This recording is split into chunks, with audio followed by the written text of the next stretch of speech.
Hello students, please subscribe the channel, drop a like, share and comment. Today's transcription number 352 of Sir Kailash Chandra's volume number 16 on the speed of 100 words per minute. Start.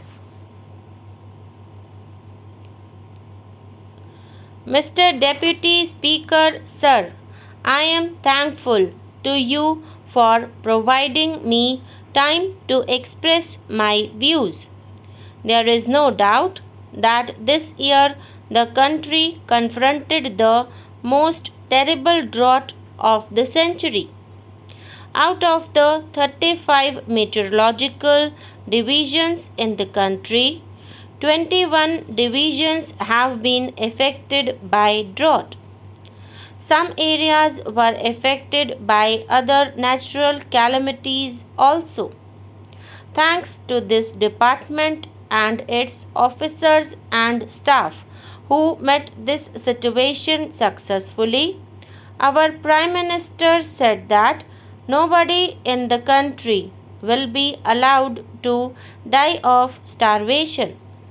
There is no doubt about it that this commitment has been translated into action. It is a different thing if we make criticism, but the good job done by this department cannot be belied. Our Prime Minister said that we will not allow inflation to cross 2 digits. The whole credit goes to this department, which adhered to the assurance given by the Prime Minister. This year, the rate of inflation has increased by 8.9%. It may be recalled that drought had occurred in some areas in 1979 also. At that time, the rate of inflation had gone up by 21.8%. If you go through the work done by our government, you will find that difference. The truth cannot be belied. I agree with you that there are hardships before us, but it is also true that this department has made efforts to remove these hardships. At the time this problem confronted the country, we had 23 million tons of food grains in our stock. But now the stock has declined.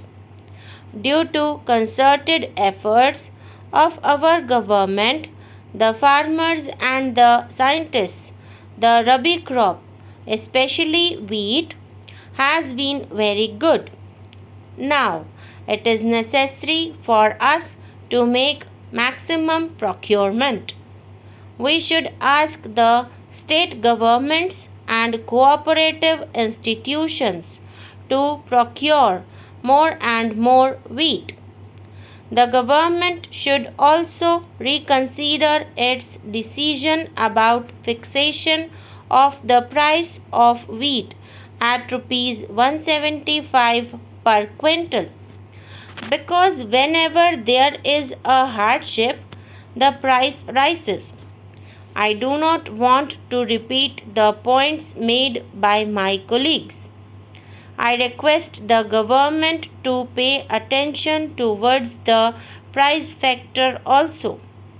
At present, the biggest problem before us is that the allocations of food grains made to the states are held up at the state level.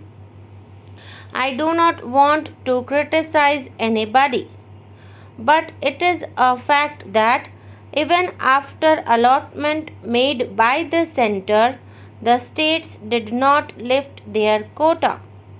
You may take the instance of wheat, rice, sugar, anything you like. In spite of that, the state governments indulge in propaganda in their states which is baseless. I definitely remember that the government of West Bengal did not lift several commodities allocated to them by the center. If you want, I can furnish the figures. Our Honorable Minister will give the figures. When something is sent at the state level and some problem arises, we have to become practical about it, and the question of state center relations has also to be kept in view. Hence, simply sending directives to the states will not serve any purpose. The government must evolve some monitoring system. The Department of Civil Supplies should make such arrangements in which food grains supplied from the central pool to the states could be effectively controlled. Today, I feel distressed to disclose that palm oil is being sold in the market openly and it is not available to villagers. The same is the position with regard to Janata cloth. What I mean to say is that food grains and other commodities allocated to the states are not being made available to the people. The government should ensure that various commodities allocated by it reach the common man.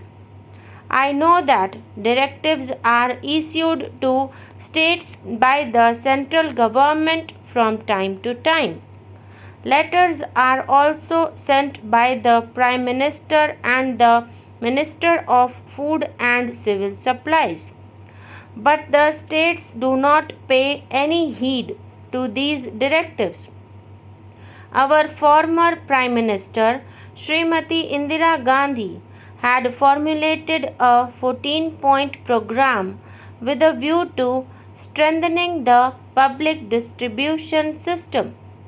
But I am sorry to say that several state governments do not pay heed to this program. There are clear instructions from the central government that a fair price shop should be opened for every 2000 units. In spite of that, there are several tribal, difficult, and remote areas where this policy is not being followed. Due to this, the poor people do not get the benefits of our policies. Our Prime Minister and the government said that food grains will be provided to tribals and poor people at cheap rates. The areas having more than 50% tribal population get ration at cheap rates, but the areas having less than 50% tribal population do not get any such facility.